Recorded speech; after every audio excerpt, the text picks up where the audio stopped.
En 1908, une découverte a été faite qui a changé à jamais l'archéologie américaine. Le site de Folsom, également connu sous le nom de Wild Horse Arroyo. Datant d'aussi loin que 10 800 avant Jésus-Christ, c'est l'un des plus anciens établissements humains du continent.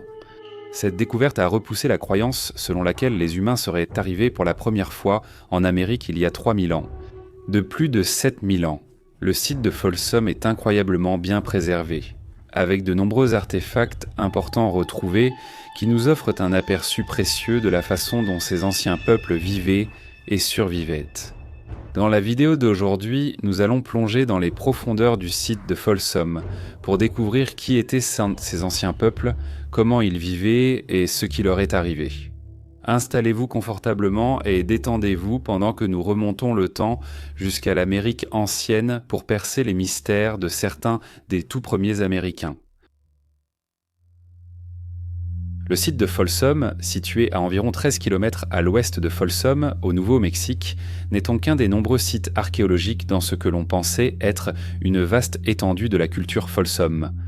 On pense que la culture Folsom s'étendait du centre du Canada au nord jusqu'à la côte nord-est du Mexique au sud et couvrait une grande partie de ce qui constitue aujourd'hui le centre des États-Unis d'Amérique.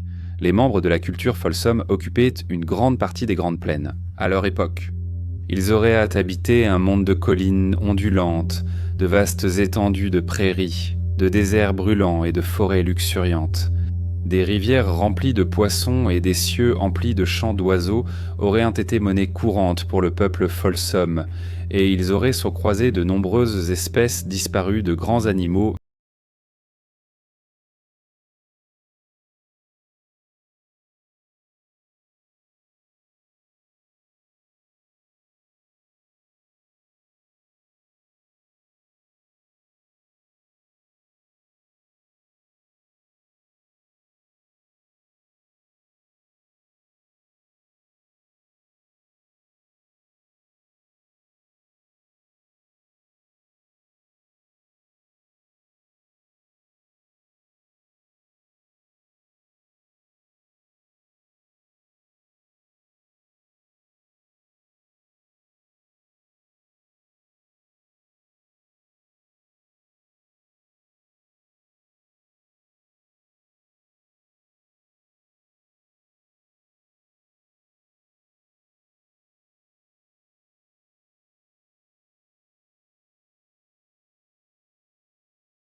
l'opportunité, partageant le butin entre les communautés afin d'assurer le succès de tous.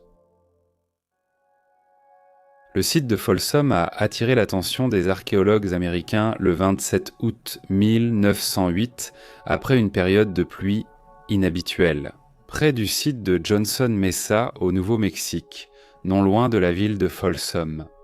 George McJungen, un cow-boy local, parcourait la rivière Cimarron asséchée pour observer les effets des pluies sur la région lorsqu'il fit une découverte intéressante.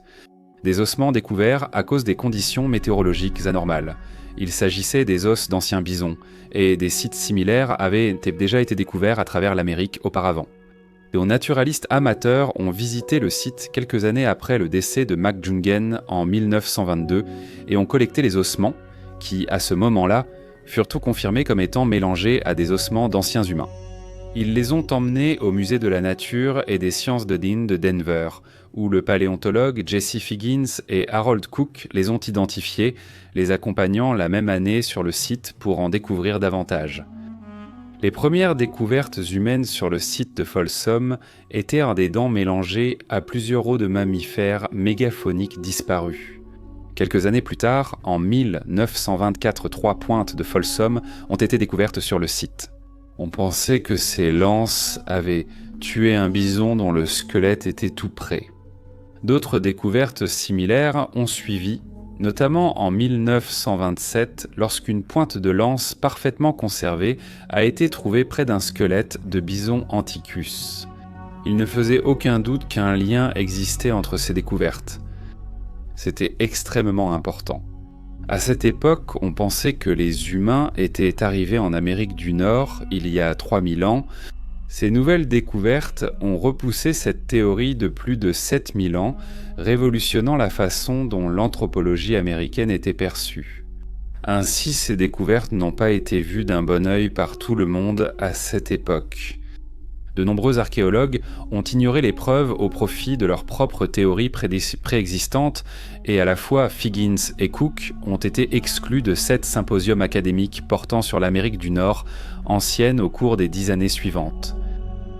Une grande partie de la pensée de cette époque était centrée sur la croyance biblique selon laquelle le monde avait été créé il y a 6000 ans. La théorie de Figgins et Cook affirmant que l'homme est arrivé en Amérique du Nord il y a 15 000 ans était controversée. Les découvertes humaines anciennes qui ont eu lieu du milieu du 19e siècle au début du 20e siècle ont été évitées et rejetées par beaucoup, et les révélations de Folsom en étaient un sous-produit.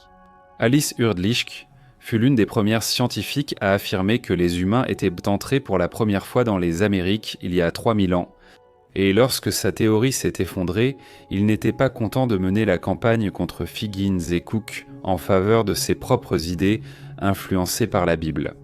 Urdlichka, accompagné de William Henry Holmes de la prestigieuse Smithsonian Institution, rendait intimidant pour tout anthropologue, archéologue ou paléontologue de suggérer que les humains étaient présents en Amérique plutôt qu'ils ne l'affirmaient, ce qui a créé un tabou de désinformation au sein de la communauté scientifique. À cette époque, Figgins et Cook finiront par gagner en crédibilité et obtenir du soutien pour leurs idées.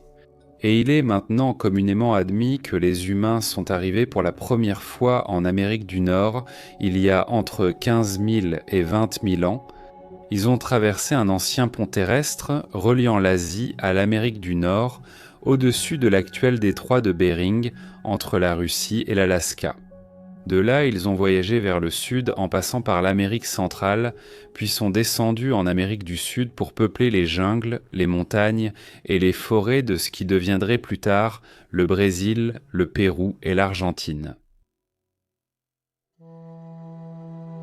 La disparition éventuelle de la culture Folsom est une période assez floue de la préhistoire qui reste entourée de mystères, car de nombreux sites Folsom semblent avoir simplement été abandonnés. Aux alentours de 10 200 à 10 000 avant Jésus-Christ, puis vers 8 000 avant Jésus-Christ, toute trace de la culture Folsom semble avoir disparu et la période paléo-indienne a pris fin. C'est à cette époque que l'on voit la culture post-paterne commencer à se former, qui s'est étendue à la fois en Amérique du Nord et en Amérique du Sud. Peu de temps après, cela laisserait place à la période archaïque, durant laquelle les cultures amérindiennes commenceraient à émerger à travers le continent nord-américain. La culture Folsom a probablement disparu en raison de l'émergence de technologies plus avancées à travers le continent, ce qui a entraîné des communautés à quitter leur foyer pour se regrouper avec d'autres groupes de personnes ailleurs dans la région. Aujourd'hui, tout ce qu'ils ont laissé derrière eux, ce sont leurs anciens établissements, avec leurs outils finement sculptés et des tas de carcasses de bisons préservés là où leur village se trouvait autrefois.